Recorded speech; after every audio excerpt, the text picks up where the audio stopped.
First one is our spring golf league, is at Red Hills, or Red Cliffs Golf Course. It's absolutely beautiful today. I can't believe it. It's probably the best day yet for our league. We've had some wonderful Wednesdays that have been very interesting. Join us on April 18th for our Chambers quarterly after hours featuring Eric Dodge. It'll be 6 to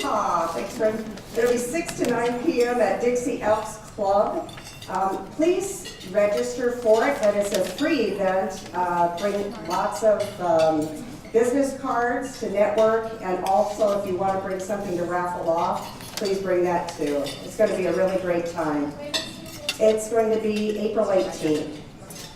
Tomorrow. Is that tomorrow? It's going to be tomorrow. April 24th is Meet the Chamber at the Western Sky Aviation Warbird Museum. 11 to 1 p.m. It's free and no registration is necessary. It is an absolutely beautiful place. If you've never been before to one of their luncheons, go. It's a blast. It's a lot of fun. April 26th is our Young Professionals Dixie State University baseball game. It's sponsored by TDS. If you're 40 or under, register on the website and be at Dixie State University to pick up your ticket and meet your crew at 5:45. And it's that time of the year again. April 26th is our Cotton Days movie in the park. I can't believe it's already here again. It seems like we just had it a month ago. It's 6 to 10 p.m. and we do have free booths available, but you'll need to contact our office and let them know that you want to put up a booth out there. Then Saturday is the kickoff with the Cotton Days Parade and all of their fun activities. I understand that there was a problem with some horses, and so, sorry, I won't say anything about that. But, so I think that the horses, or the rodeo, the children's rodeo, I think got nixed, but anyway, it'll still be a great time coming out for that, 6 to 10 p.m. I'm sorry, 8 a.m. I think is when, what time, Suze, is the parade? It starts at 9. 9 a.m. Okay, it starts at 9 a.m. We want a lot more businesses out there, so go and be seen. Lastly, our golf classic is May 1st. We've got a couple of teams left to fill. If you haven't signed up already, please do so.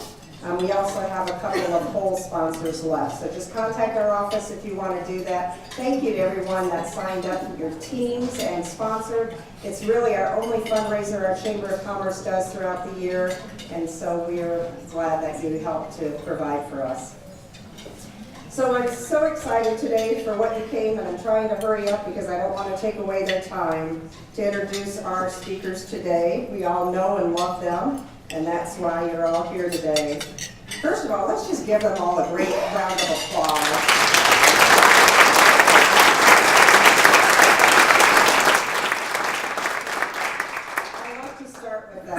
Our legislators always do such a fantastic job for our state and our community, but this year it's really affected our Chamber of Commerce, us economically, more than I ever remember. I haven't been here that long, but more than I ever remember, and some really great things came out this year, and I can't wait for the wrap. I'd like to introduce our panelists here today. We'll start at the very end. House of Representatives Brad Last. Like everybody doesn't know him, right?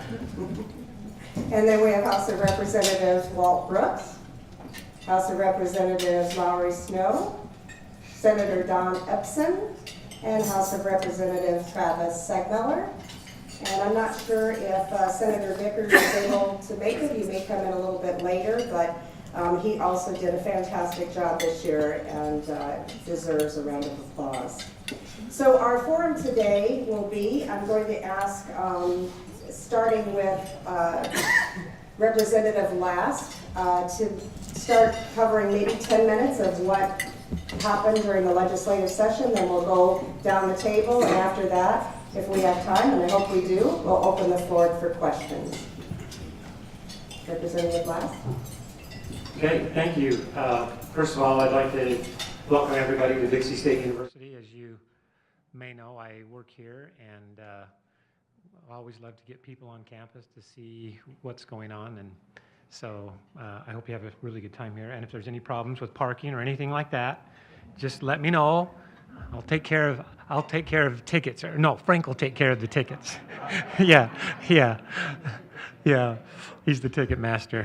Anyway, finally they've just given up on me on campus. I kept going into their office and saying, I have a parking pass. It's in my other car. Finally, they just said, stop giving him tickets. We're getting tired of seeing him. So maybe that's a strategy you could try. But anyway, this was an interesting session. I don't know how many of you really clue into what's going on at the legislature. Probably not most of you. And you know, in 17 years, I can just say that this is one of the more unusual ones, and part of that was probably because I was the budget chair on the House side, and there was just a lot of kind of wacko things that were going on with the budget. Some of you, many of you are business owners or involved in businesses, and the business community, thanks, Sarah, the business community, just say, what? Oh my, okay, thanks.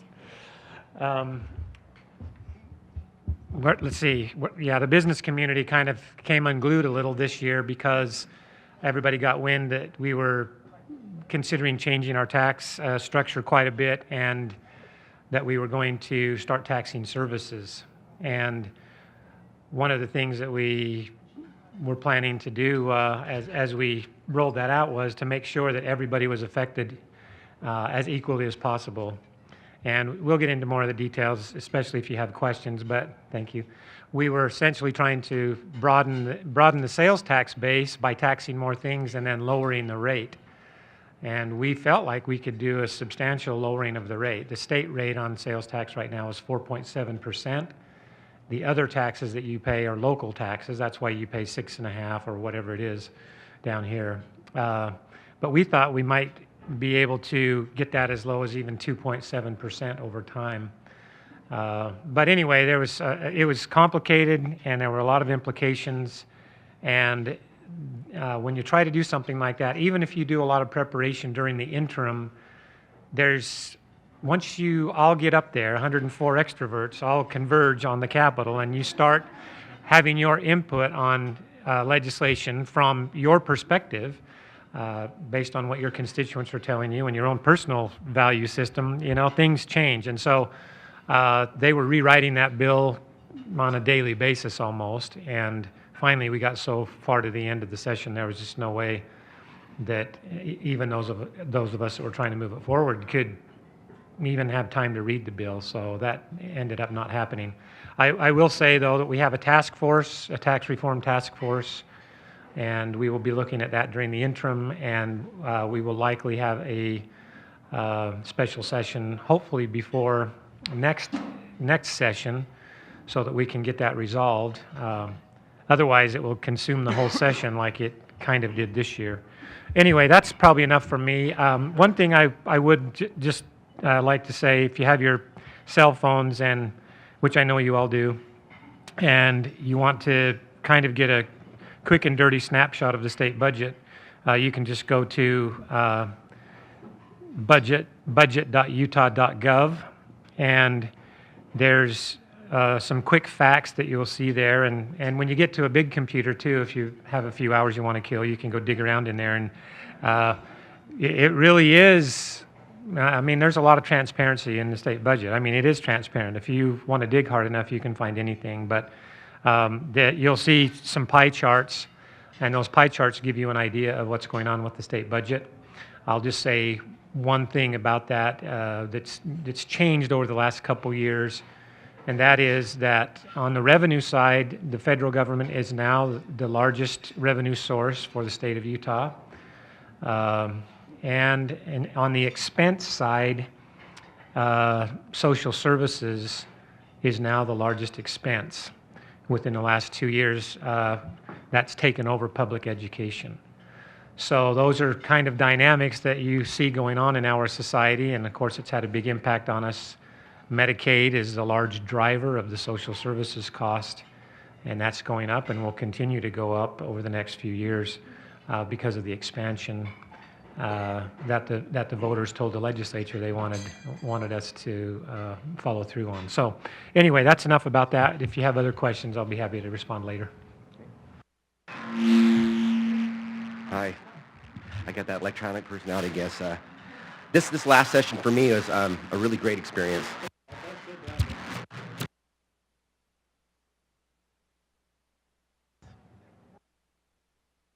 All right, so this last year was a lot better. I think I really enjoyed this last session.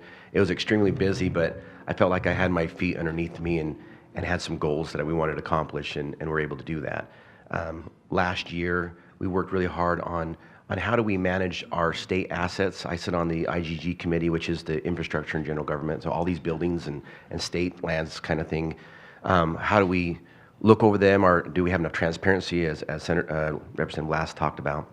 Can we be able to use these properties for the best interest of the community?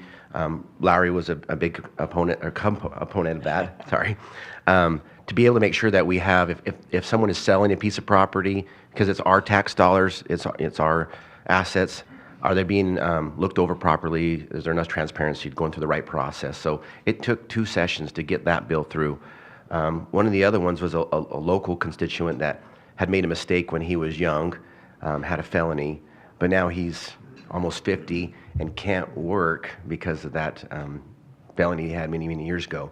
And the situation basically was he was working in a hotel, and he became to be the manager of the hotel. And then the Drug and Alcohol Bureau came in and says, you need to either fire this gentleman or you'll lose your liquor license because he had a felony.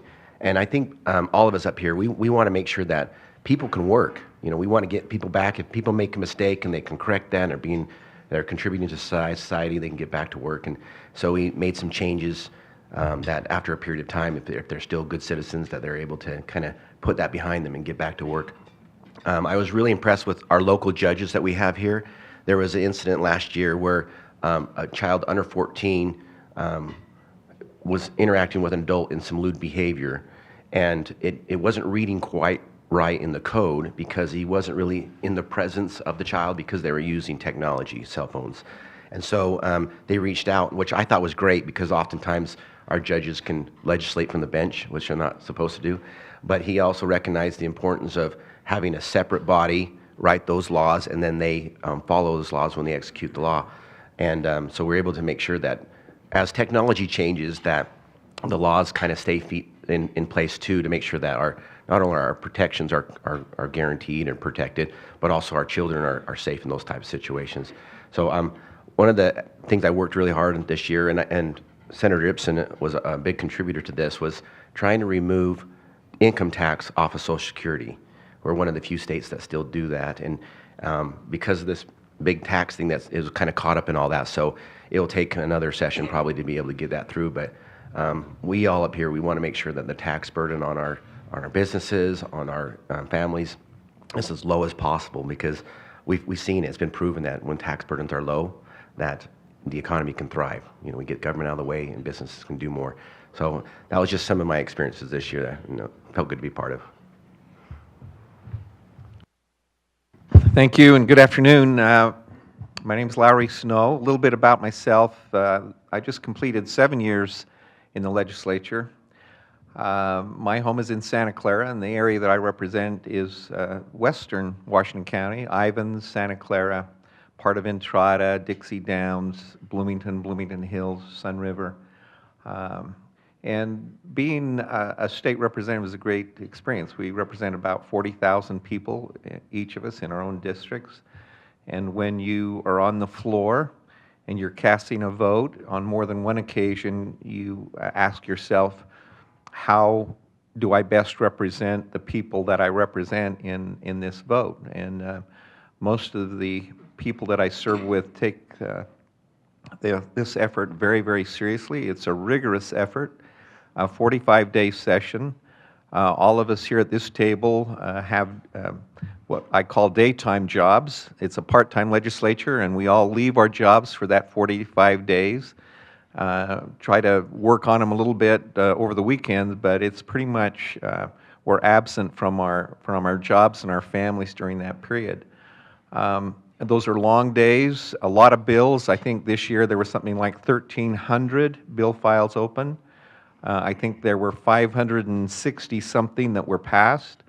We make a conscientious effort to review everything as much as we can that comes before us, both on the floor and on committee, so you get some appreciation for that task. I'm privileged, and I mean that seriously, to work with these gentlemen who represent Southern Utah. You've heard it before, but I'll say it again. I think Southern Utah delegation, we sometimes refer to us as a Sunshine Caucus. We punch above our weight. I think we are able to accomplish things for our area down here that are helpful. For our university, Dixie State University, for Southern Utah University, for education, and these gentlemen make a real difference. Brad Last, Representative Last, and Senator Ipson both serve in leadership. Senator Ipson in the Senate, Representative Last in the House. Really important jobs. They both work on appropriations, which is very important and influential. This year it had real meaning for the Chamber, and through the efforts of these gentlemen, and I helped a little bit, we were able to get an appropriations to help with a little amount to help with the Karen Summit, which is taking off, I think, this month. And pardon? This Friday. I can't tell you the date, but I know it's soon.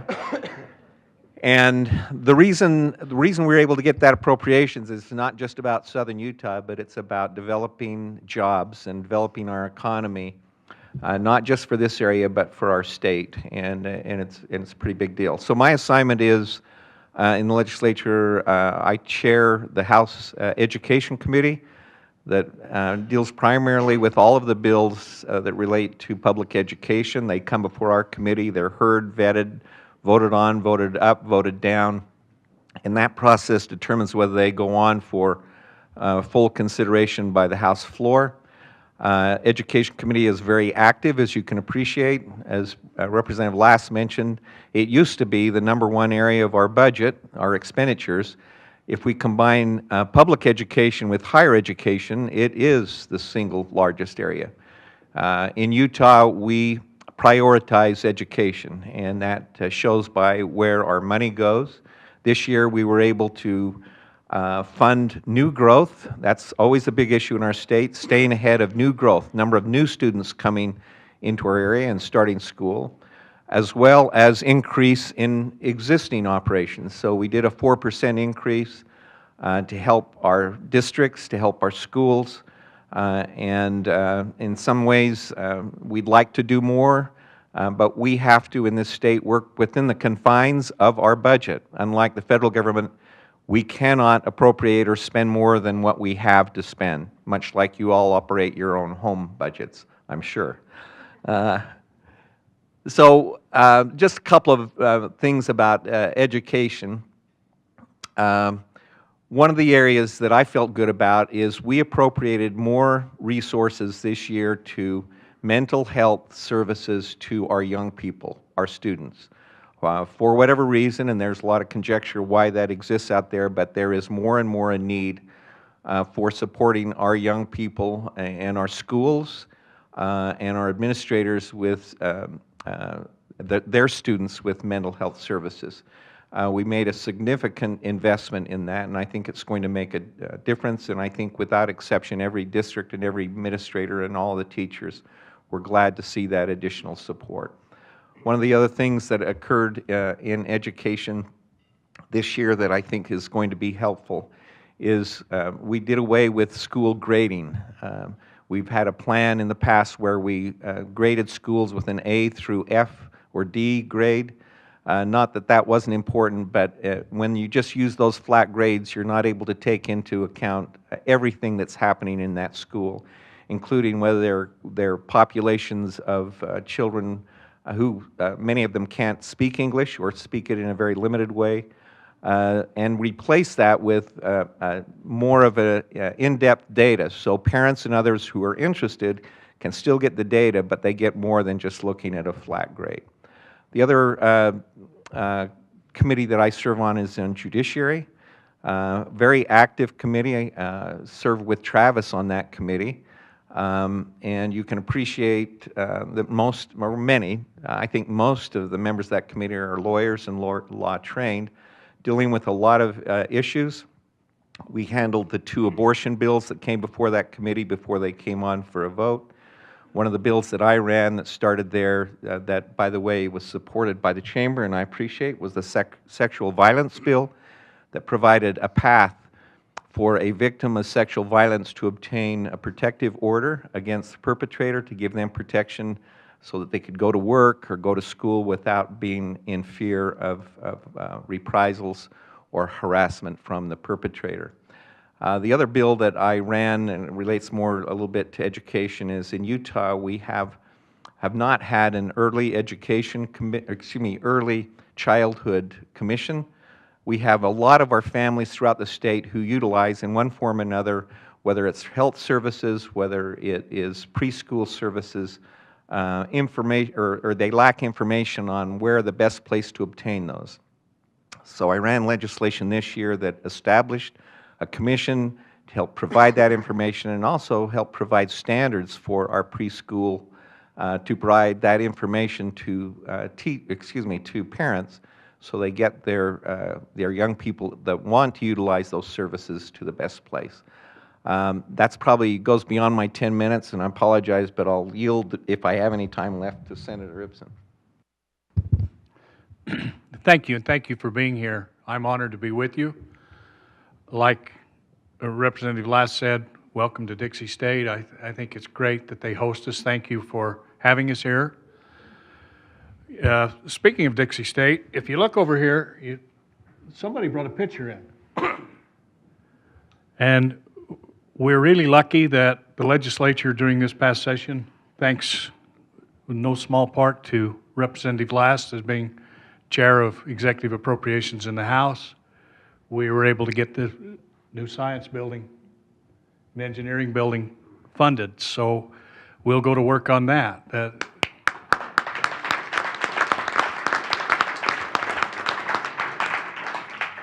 I had the opportunity this year to serve as the vice chair in the Senate of Executive Appropriations, so I got to work a lot with Representative Last, and he is a true champion for Southern Utah. These guys all work hard, and they have our best interest at heart. We funded a unique thing for Southern Utah University. We give them $2 million in money to start the design work on a building, and it will be a design build and a competitive. It's going to try a new concept to see if we can't get the cost per square foot of our state buildings, which is off the dang charts. I mean, it's ludicrous.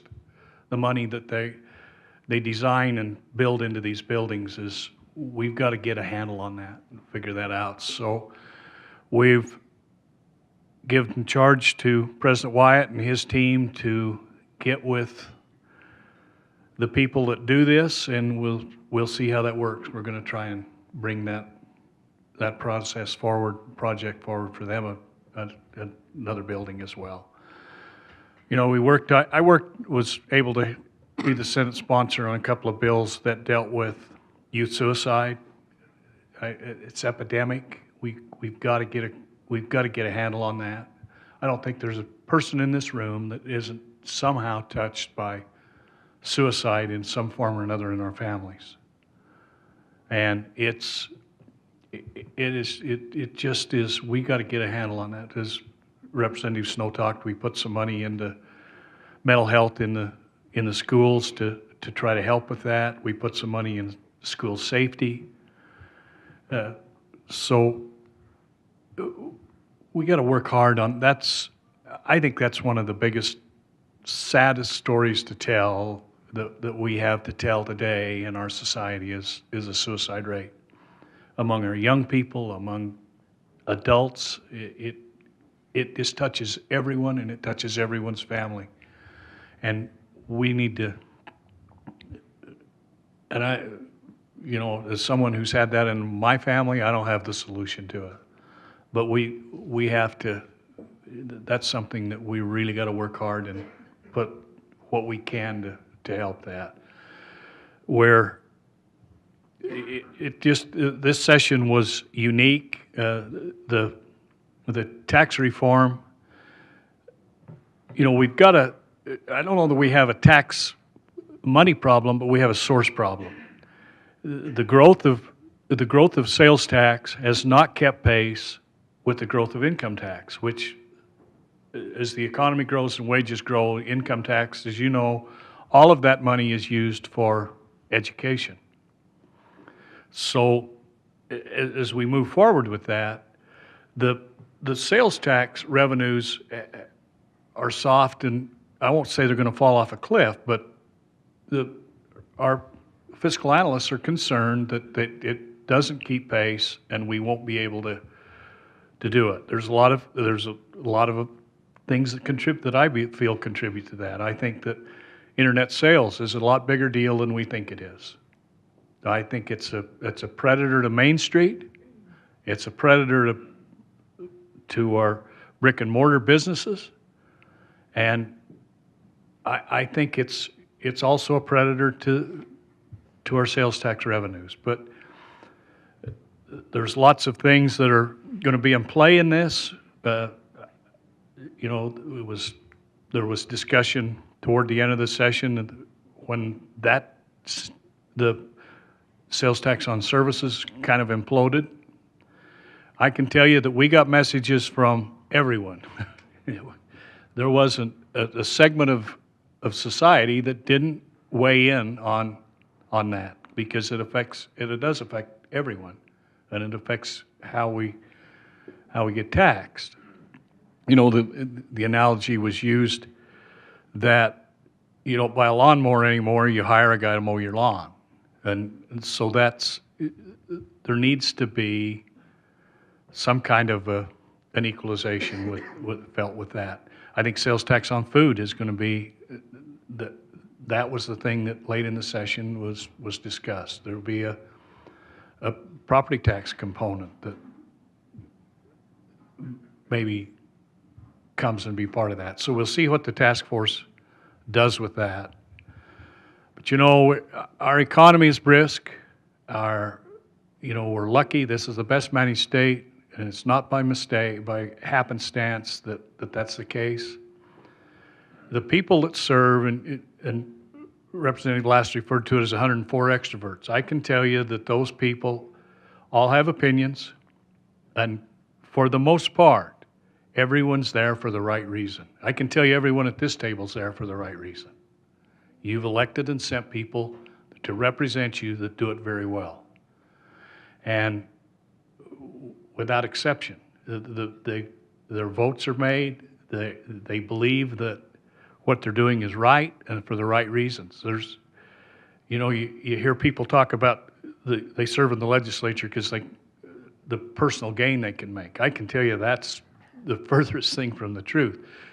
You take someone that's an attorney, a doctor, and we have those, lots of them. They eat what they kill.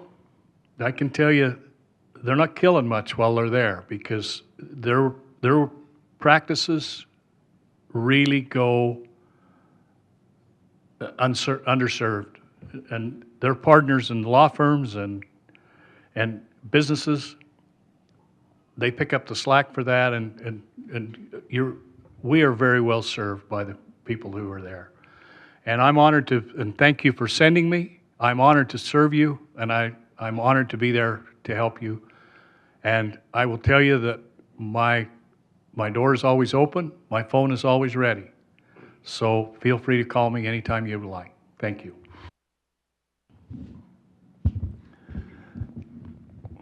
Good news is you're almost done. The bad news is I'm the last guy that you get to hear from.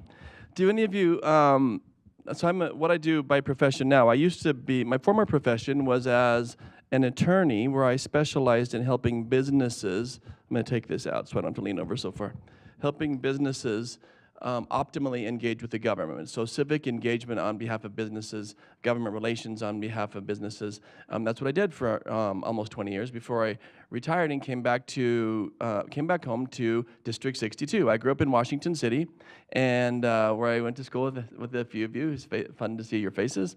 And I went to Dixie Middle School and Pineview Middle School and Pineview High School and the Woodward School and Washington Elementary, and finally graduated from Pineview High School.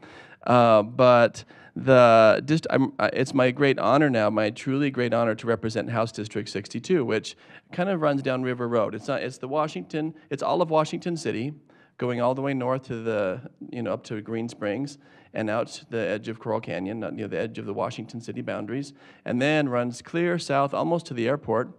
But where I bump up against Walt's district, Walt represents Dixie State. If you're a Dixie State student or you live right over here near Dixie State, then Walt is your representative. And if you cross River Road, go across the hill. So the hospital is in my district, and Zion's Bank is in my district, just thinking of this intersection down here at 700.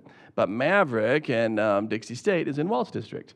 And then when you get out to Coral Canyon area, then Brad and I share a boundary where he picks up with Hurricane City, when that picks up there, and where Washington City ends is where my boundary ends.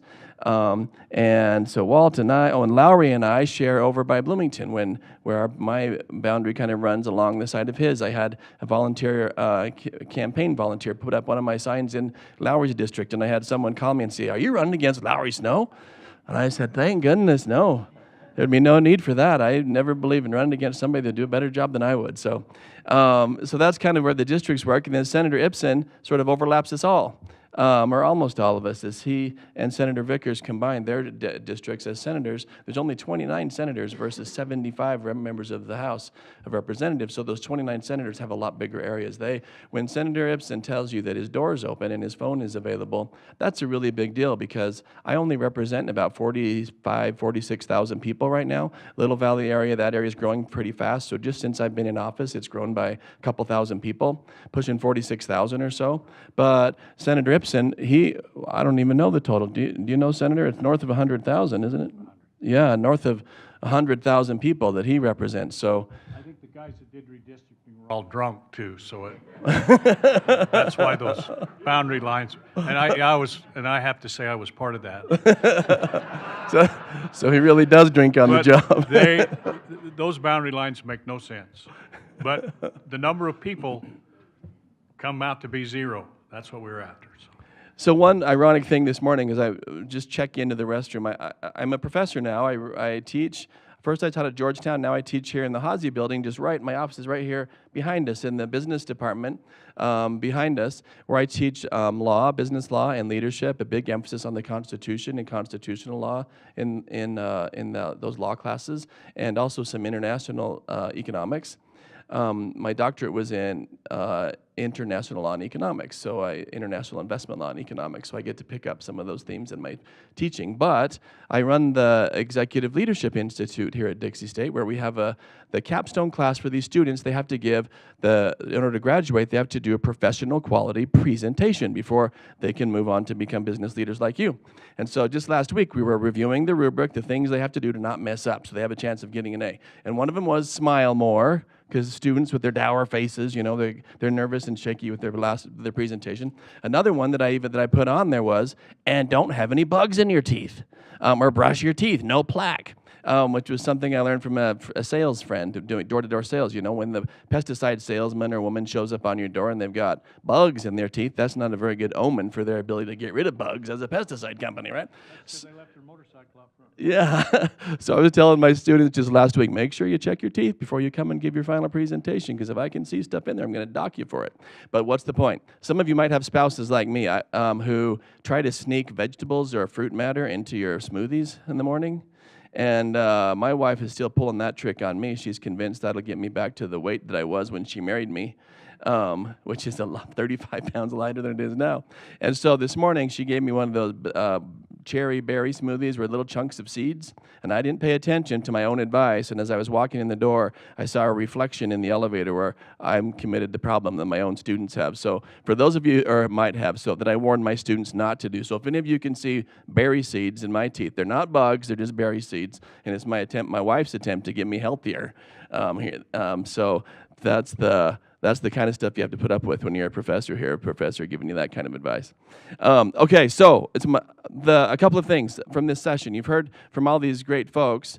What an honor for me as the newest guy on the team to get to be mentored, and literally we have assigned mentors, and Representative Brooks is assigned to be my mentor, the poor guy that has to put up with so many of my silly questions. But then informal mentorships too, as everyone at the table has been so kind and generous to reach out to me and me to them in every way possible, imaginable, with the kind of silly questions that a new guy would have. In Utah, you've heard this mentioned, but we have, under our Constitution, we have what is called a citizen legislature. That means we have real jobs, right? We're not professional lawmakers or professional politicians. Other states, places like California, they do have that, where these lawmakers do that around the clock. And it's a blessing that we don't have that, in my opinion, in Utah. But it's not so much a blessing for those of us that figure out how to keep your eyes peeled open for 18 to 21 hours a day during that 45-day legislative session. I just wanted to give you a little. Senator Ipson is the kind of guy who you'll never hear him brag about himself, and that's one of the things I love about him. But I just want to tell you one little insight about the kind of guy that he is, that his 100,000 people, plus that he represents might not get to hear. But imagine this senator who's the ranking vice chair of appropriations and the gentleman that he is with the years of service that he has, giving a personally guided tour to youth from Washington County, to young people from Washington County at their request of the Capitol, the insider's tour of the nooks and crannies of the Capitol that most people don't get to see at 9 and 10 p.m. on a Sunday night. Was the time when it worked for their schedule and his schedule. So we came up early, knowing he has to be at work the next morning. There he is with this group of, I don't know, maybe 20, 25, couple dozen or so of our young people, themselves aspiring business leaders and community leaders who had connected with their senator and who were offered just the first class, serve it up on a silver platter, the best personal touch, kind of personal treatment and kindness that you can possibly get from. And he's kicking me under the table. I just felt my shin start to bleed. But not really. But the point is, I know he wouldn't want me to tell you that story because that's not the kind of thing that he shares. But that's the sort of thing that you would be proud to see as our senator, bending over backwards, like he said, did say, of being available, in this case, even to the nuance of being there late on a Sunday night to give these students a great experience. It was my blessing to be able to kind of witness that tour. I was along for the ride. And there was a really special moment that you'd be proud of, your young people. Some of you might have had a young person there. But they came together in the rotunda of the Capitol after 9 p.m. at night, pulled up the music on their cell phone and sang the national anthem together. Right there in the totally empty Capitol, nothing more than these youth, and Senator Ipson and their advisors and me, and city councilman from Washington, if I remember right. 2 city councilmen, I can't remember all the details, but the point is they sang together, the young people and us came together and sang our national anthem right there in the rotunda late at night. And because it was a Saturday night, no one was there, we were able to have the special spirit of that moment be with us for the session. And that was a neat way for me to kick off the session with that kind of moment, keeping in mind who it is we really represent and what it is that we're there for. A couple of little things about my big messages you've already heard, so I'll be super brief in my remainder. Number one is just big takeaway from this session is civic engagement makes a huge difference.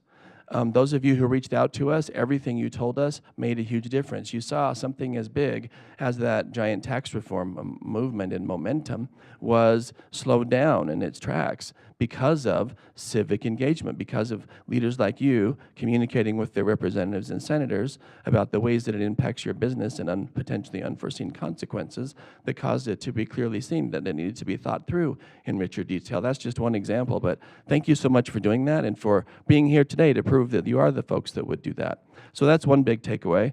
In terms of questions you might want to ask us, it's been mentioned some of the committees I serve on. One is, I used to be on the Business and Labor Committee. That would directly affects this group, business folks. And I was on the Interim Revenue and Taxation Committee. That committee will be tackling the tax reform effort that's upcoming. Lowry mentioned that I sit on the Judiciary Committee with him, where we saw really big issues like the abortion one. I'm also on the Government Operations Committee with Walt, where we saw some important things and some not so important things, like whether or not we should get a new state flag. You might have seen that in the news. That came through that committee. And then I'm on the Oversight Committee, a Social Services Appropriation Subcommittee, where I'm on that committee to help oversee that big budget that, as Brad mentioned, is the largest chunk of our budget now. So that's kind of my set of issue expertises when it gets to question time, if there's any things in those categories you want to shoot past me. Thanks again so much for being here. It's a real pleasure to be with you today.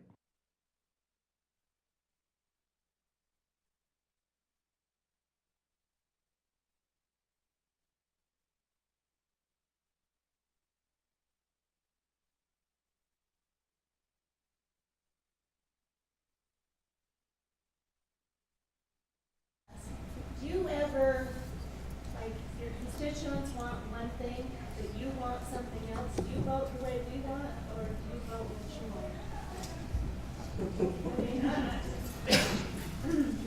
want? I don't know that constituents all ever agree on it, so.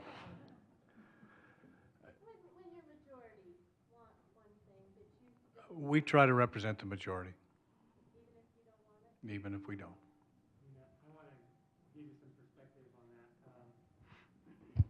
Probably pretty early on in my career, one of my constituents said, we were talking about a particular issue, and I knew how he felt about that issue, and we talked about that issue, and I told him that I disagreed with him on that issue, and then we were talking about how you handle those kinds of things in the legislature, and he said, look, I want you to go up there and to do what you think is best.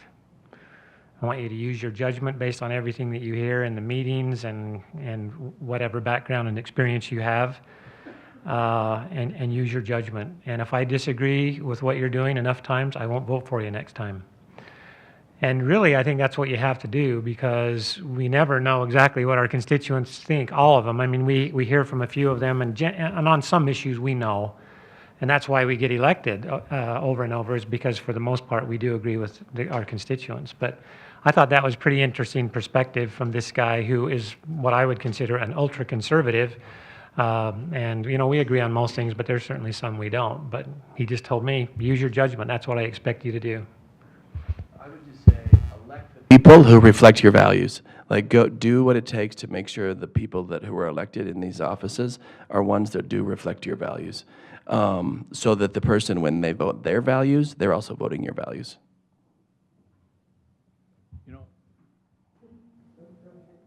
I remember early on in my tenure at the legislature, going into an education committee, and there was a controversial subject up for vote in the committee. And there was a person that I respect very much, pulled me aside as I walked in and whispered in my ear, here's what we need to do with that. On my way on into the committee, I took a phone call, and it was different than him, and I got an email from somebody that I think was different still. I mean, it was a perspective, and I was really confused at that point. I mean, it was early on, and so to your point, there's a lot of ideas on how things should be done, and we can't please everybody. And when we do have to, I try myself, I try to get a feel for what I think my constituents want, and I don't think I'm smarter than they are, but sometimes, like Brad said, we do have more information to go on because we've been in the committees,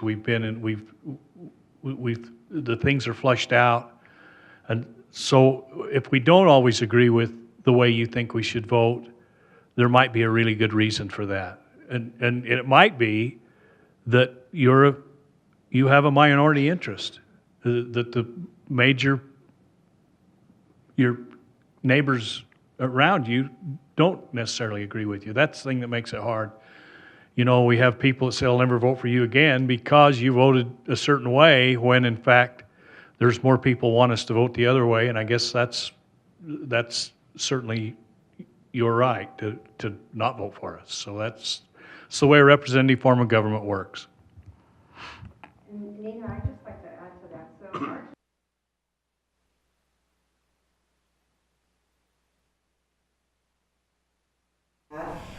from all industries of our businesses, and they're there to represent our businesses. And we watch every bill, every appropriation, everything that goes on that affects our businesses here in our community and our people and our lifestyle.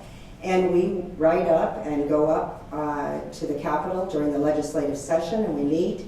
Matter of fact, Senator Ipson was so kind as to bring us in the back room this legislative session. We got to sit on a sofa and watch him hop up and down and up and down. It was like, because he had to go in and vote. There were votes going on constantly, but he gave us time, and they listen to what our Community Actions Committee says, what we're for, representing you. So I would say we probably sometimes sway things. I think almost always, whatever it is that the locals here tell our Community Action Committee that they want voted on, yes or no, they all come out that way. Now, whether or not we've always had, make a difference in that, but they listen, they read them. I get emails back, Terry Draper and Nikki Hancock, we get emails back from our representatives, and so you are represented, and they look at everything. So.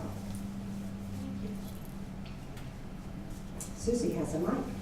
Yeah, I'm Susan with Ovation at Sienna Hills, and my question's for Representative Snow.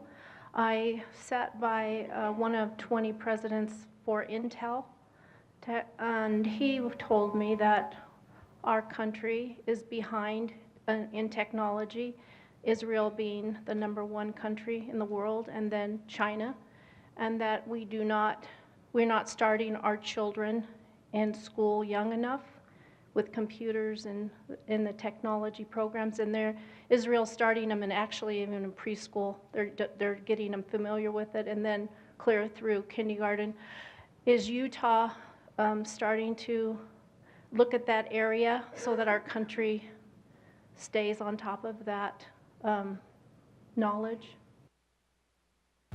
That's a great question, and actually well timed for responding to work that was done this session. One of my colleagues in the House, Representative Notwell, ran a very large appropriations bill, and maybe Brad or Don correct me, but I want to say 50 million, something like that.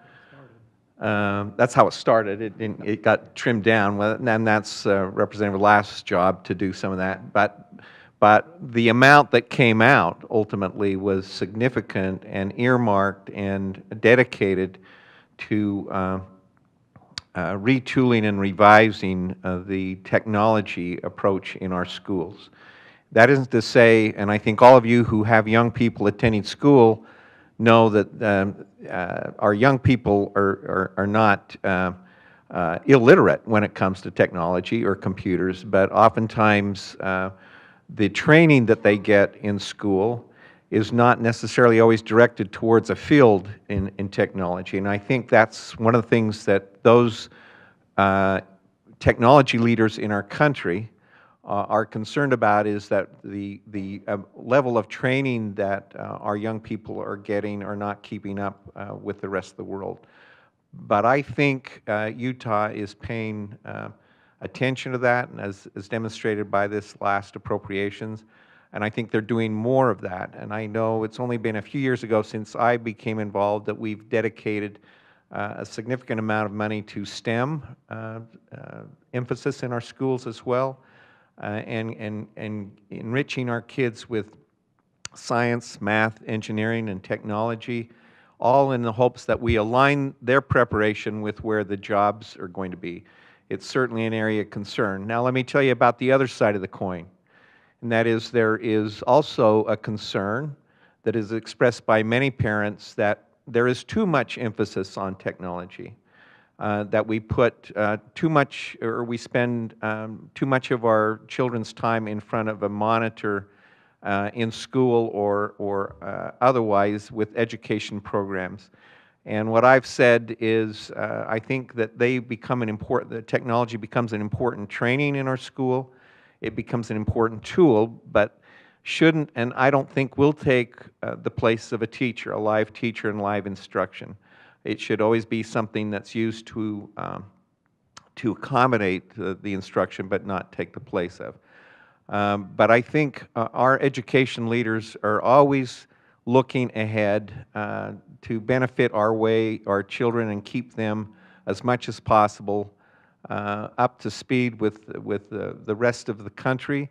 It's an ongoing challenge. It doesn't surprise anyone here that lives in Utah that Utah has the largest child population on a per capita basis than any other state in the union.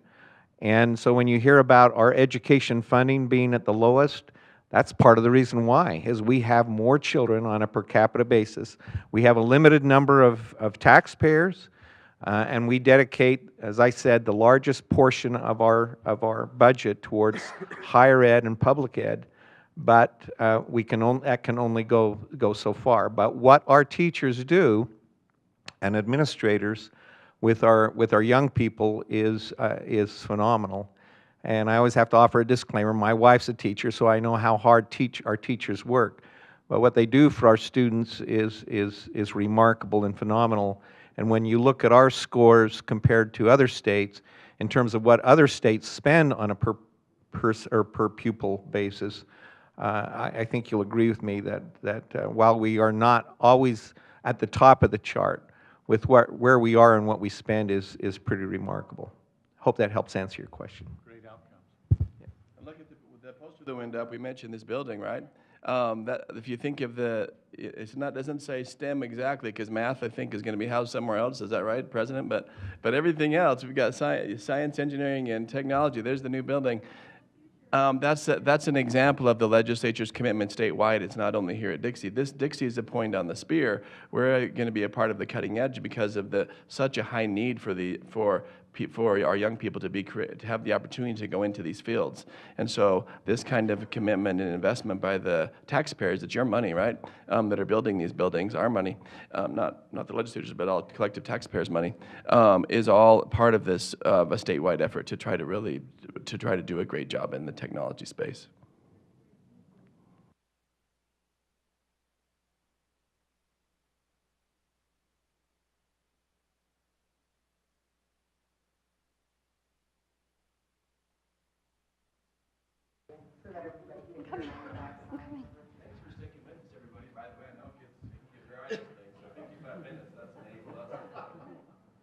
Senator Ipson, you talked about working a little bit on the online tax situation and as opposed to brick and mortar and so on. Do you want to comment a little bit more about that and what that means in our economy and our tax base? Yes. You know, Amazon is already committed to bring the stuff that Amazon actually sells to online direct to the consumer they volunteered that's already being taxed. Some of the vendors they use is not taxed. So if they're just brokering a product that is shipped from a vendor, that normally we don't get the tax. If a business has a nexus here, in other words, if they're established, we've been able to collect that tax. The Supreme Court ruled that during this past year that we could collect that. You know, the answer to that, in my mind, is a national sales tax, and then it takes all of the question out of that, and everyone's taxed, and it goes through a clearinghouse and passes through the states it goes to, but you can't get anybody with enough courage to to take that on a national level. That's what needs to happen to fix this. But we're working on it. It's getting better.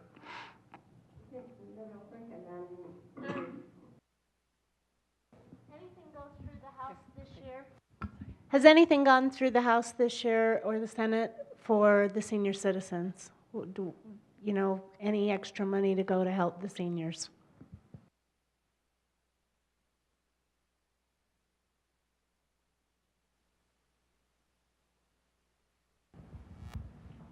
There's been a few things that went through, but I think the biggest one that makes the biggest dent is probably removing the income tax. If you're making, I think, a senior citizen under $60,000 a year, with this tax plan that was very first presented, that'd be an extra $1,000 a year that they would receive or they wouldn't have to pay.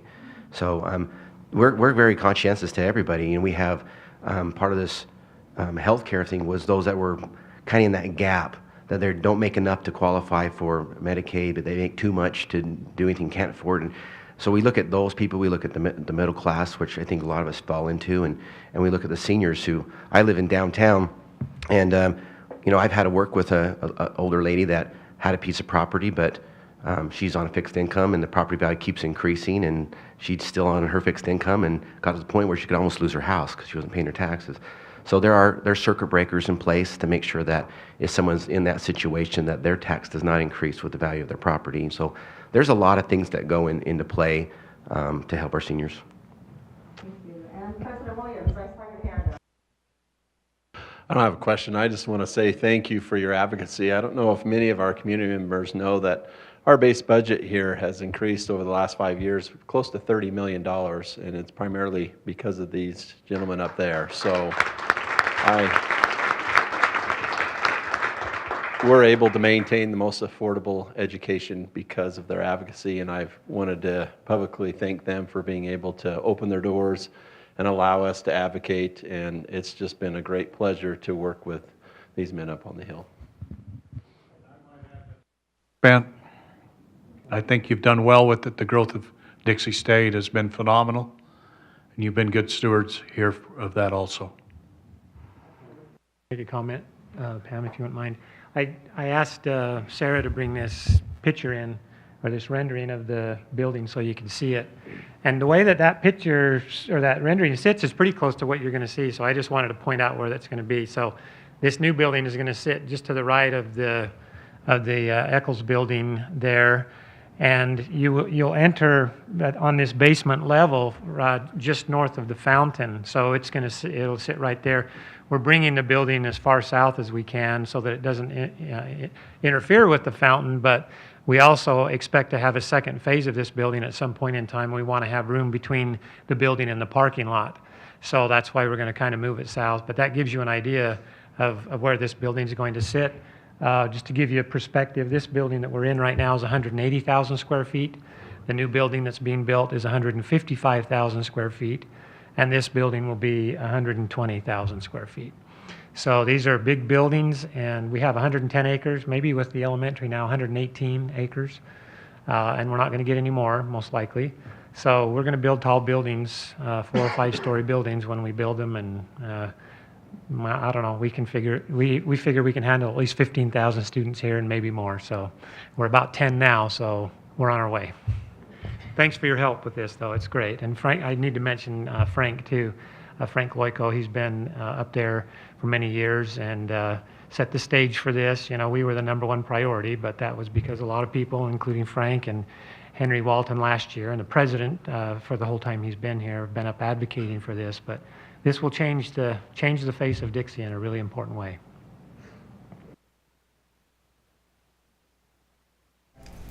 And since you mentioned Frank, I'd like to thank Frank today for sponsoring us, the Institute of Politics here at Dixie State University. He sponsored the room today, and we really appreciate him and the collaboration that the Dixie State and the Institute of Politics has with the Chamber of Commerce. Thank you very much.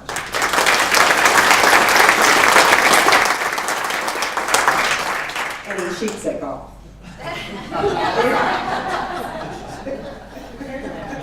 You've heard that? Okay, it's true. Anyway, just kidding, just kidding. Anyway, before we close today, we have a couple of organizations that would like to thank representatives in different ways. If I could ask our Karen Symposium committee to come up front right now, I would appreciate that. So Representative Snow talked a little bit about the appropriation. When Senator Ipson called me and told me we received the appropriation and much more than we could have ever expected or imagined, I cried, didn't I, Senator Ipson? I did, and I could cry just now. It was just an incredible, it was an incredible feat to see all of the wonderful things that were up there for appropriation. Sorry. Okay, don't do anything behind my back here. What's going on? Who's running the show? Just kidding. Anyway, that made me laugh, so that's good, I won't cry. But anyway, it was just amazing what happened. Karen Symposium will be this Friday, and it's a full day and a big budget item for a full day of convergence of engineering, technology, science, and entrepreneurship wrapped around our wonderful gem of precision genomics here in the city of St. George. And it's going to be incredible. They're talking about Amazon today and Intel, and they're both going to be there. They're thought leaders we have from there. We have Intel, we have our local entrepreneur, Fraser Bullock, and Dr. Lincoln Adald, and it's going to be an incredible event that'll happen on Friday. Economically, it's going to be huge for us, and so for our representatives to work on that appropriation, I want to give special thanks to the three that played a part in getting this appropriation to us. So I would like to ask Senator Ipson and Representative Snow and Last to please come up front. Yes. So these are hidden over there, and I hope you appreciate it. Everybody's like, they're so serious. I don't think they're that serious, right? You guys will laugh. So because they are our hero, we're going to be giving them, do you love this hero? These are you guys, right? So it says, Karen, Representative Last, you're our hero, Legislative Victory 2019, Karen Symposium. Thank you so much.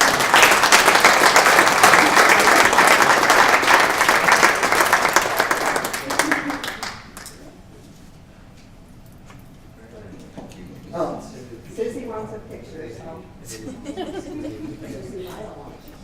Yes, Pam wants a picture. Should we flex our muscles? Yes, please do. I'm sorry. Yes, flex your muscles. Give us some muscles, guys. Come on.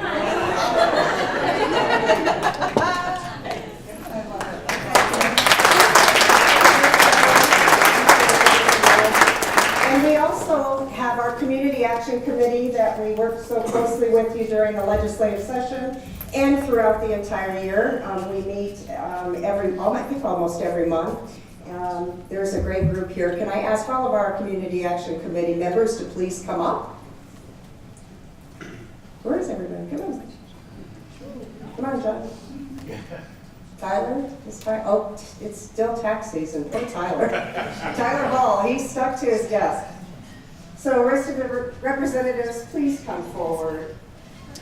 So we just want to thank you for a great legislative session and all that you do for our community. We truly love and respect you, and we respect you so much that we have some books here that are Abraham Lincoln, Vampire Hunter. Can I tell the story? Yes, you can. So we had a very serious, heavy thing, and I thought, these guys have just been doing nothing but heavy reading.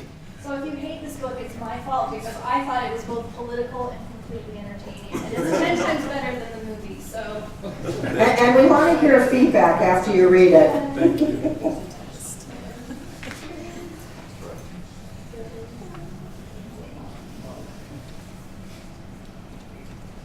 Thank you, Community Action Committee, for all your work that you do for all of our businesses.